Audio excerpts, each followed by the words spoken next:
পুজোর বাকি হাতে গোনা আর মাত্র কয়েকদিন, আর তার আগে জলপাইগুড়ির ব্লাড ব্যাংকে রক্ত সংকট। সমস্যা মেটাতে উদ্যোগী জলপাইগুড়ি জেলা পুলিশ আয়োজন করল রক্তদান শিবিরের।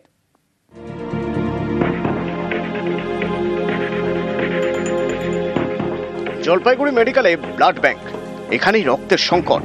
এই সমস্যা মেটাতে রক্তদান শিবির আয়োজন করল পুলিশ। জলপাইগুড়ি ব্লাড ব্যাংকে প্রতিদিন 50 ইউনিট রক্ত প্রয়োজন, সেখানে শনিবার ছিল মাত্র 11 ইউনিট রক্ত। বাধ্য হয়েই অনেক রোগীর আত্মীয়কে অন্য জায়গা থেকে রক্তের ব্যবস্থা করতে হচ্ছে, এতে সময় লাগছে বেশি। আমার এক ভাস্তি আছে। কিসের জন্য এসেছিলেন?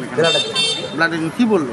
বিপদেরই ব্লাড লাগে, ব্লাড পাচ্ছি না, ডোনার আনতে বলে। ডোনার কার্ড আছে 2টা, ডোনার কার্ড দিয়ে ব্লাড দিচ্ছে। আচ্ছা, এখন ব্লাডটা পাচ্ছি না, খুব খুঁজতেছি, দেখি পাওয়া যায় নাকি। কি বলছে? এই রক্ত নেই বললো না, ব্লাড নাই এখানে, তুমি ডোনার নিয়ে আসো, বিপদেরই লাগবে ডোনার। সামনেই দুর্গাপুজো, ব্যস্ত বিভিন্ন ক্লাব, তারাই বিভিন্ন সময় রক্তদান শিবিরের আয়োজন করে। এখন পুজোর জন্য সেসব বন্ধ। অনেকের আশঙ্কা পুজোর সময় বিপদ বাড়তে পারে, তাই আগাম পদক্ষেপ জলপাইগুড়ি জেলা পুলিশের। শনিবার জেলা পুলিশ লাইনে তারা রক্তদান শিবিরের আয়োজন করে। ব্লাড ব্যাংকের হাতে তুলে দেয় 101 ইউনিট রক্ত। পূজা আসছে সামনে, এই পূজার জন্য একটা ভালো উপহার হবে কি যারা অসুস্থ মানুষ, যার অনেকবার ব্লাড ডেইলি দরকার হয়, তো আমাদের এই হসপিটালে যারা Jalpaiguri medical college and hospital আছে, ওখানে ব্লাড সবসময় অ্যাভেলেবল হয়। এখানে ব্লাড ছিলাম। ব্লাড কে ভর্তি আছে? ভাগিনা আছে।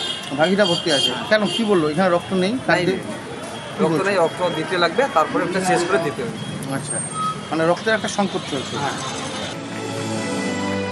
জলপাইগুড়ি থেকে শান্তনু বর, নিউজ 18 বাংলা।